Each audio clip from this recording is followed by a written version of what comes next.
back. I am Leelaa Rao, your host for Invest Wisely, your ultimate gateway to safe and prudent investing. Investment Policy Statement, or IPS as it is called. What is it?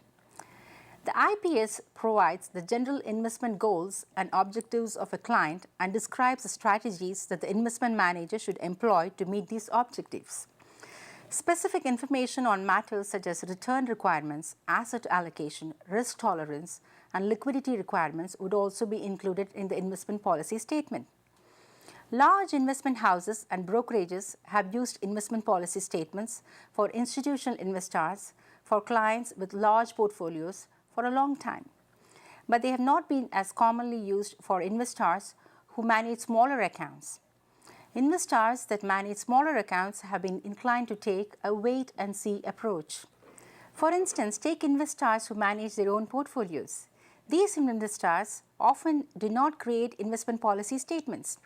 Instead, they deposit regular contributions into their account and hope that one day they will have enough money to retire. This turns out to be an effective strategy for some. Unfortunately, others find that they must delay retirement because they have not accumulated enough wealth. The prospect of delaying retirement has not served to be a strong motivator for small investors to create an IPS. However, recently it appears that more have begun to catch on to the idea that having an IPS in place is important. The worry that people will outlive their assets has motivated an increasing number of small investors to look into creating an IPS to guide the process by which they manage their portfolios. Now, let us look at the sections in an investment policy statement. Let us consider a retirement portfolio of an average investor. Investment policy statements are divided in 7 essential parts apart from the client or the investor's account information and background. The first 2 of these sections come under the objectives of the portfolio, and the other 5 come under the constraints you need to face to achieve your objectives. The first of this is a return requirement coming under the objectives section. Your return requirements are based on your monthly living expenses and your contributions you make to your retirement portfolio on a regular basis. The number of years to your retirement is also an important factor in calculating the return. In all this, you cannot forget the fact that the purchasing power of the present-day dollar will not be the same 15 or 20 years from now. So we need to consider inflation as an important component in calculating the return. Risk tolerance is the next important section of the IPS coming under the objectives. Normally, your financial planner or portfolio manager would understand your risk tolerance based on a questionnaire which make her or him understand the amount of volatility that you as an investor are comfortable with having in your portfolio. These questionnaires are also available on the internet on various financial websites, or you could ask some financial services firm to forward one to you. In determining your risk, you must make sure that you understand your ability rather than your willingness to take a higher level of risk. The next important section is the time horizon coming under the constraints. Time horizon of your portfolio is established by the number of years you have towards retirement. Some of you may have a multiple time horizon.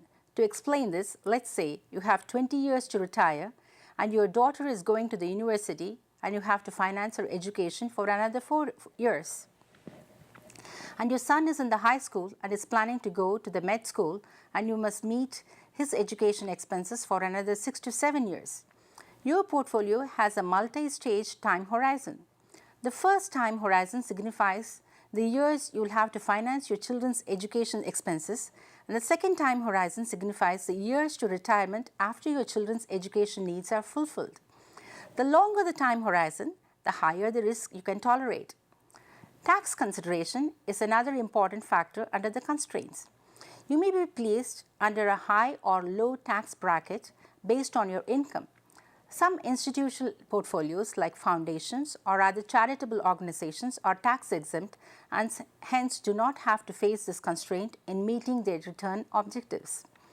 Liquidity requirements you have is yet another important constraint in deciding your return and also determining your risk tolerance.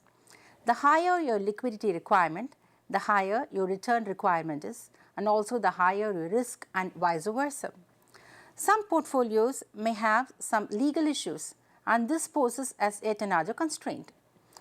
Unique circumstances. Finally, it is essential for all IPSs to contain a unique circumstance section. This section would detail any investor-specific information. For example, if you decide not to invest in certain sections of the market, say such as tobacco or financials or the alcoholic beverages, this should be mentioned here. The IPS must also outline the asset allocation of the portfolio based on the return requirements and the risk tolerance of the investor. For example, the IPS may show an allocation of 40% in the domestic market and 60% in the international markets. It will indicate the classes of assets within this allocation, like 50% in equities and 50% in fixed income. The asset allocation depends on the volatility the investor can withstand. The IPS must also provide guidelines for rebalancing. Rebalancing guidelines reveal the conditions under which the investor will rebalance the portfolio.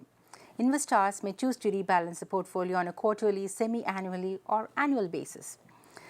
As individual investors, you can create an investment policy statement by taking a moment to think about the reasons why you maintain your investment accounts.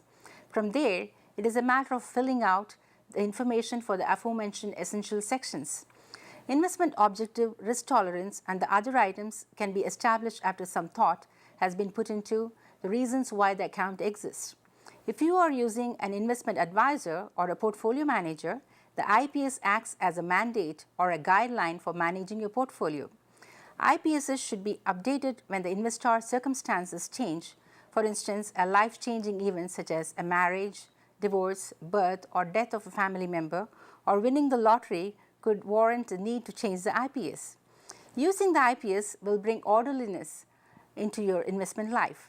Coming up next is question time. Stay tuned. Invest Wisely will be shortly back after the break.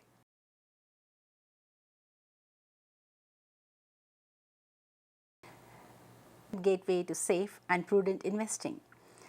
I have an interesting question from Yamuna Rao in Florida on investment policy statement. Yamuna writes, I am investing for my retirement account through various options offered by my employer. Apart from this, I do have a portfolio of stocks which I manage myself. Is it necessary for me to have an investment policy statement in place? Well, Yamuna, investment policy statements is a guideline for anyone managing your money. In this case, you have taken charge of your investments. Having an IPS in place will bring orderliness and discipline in managing your money.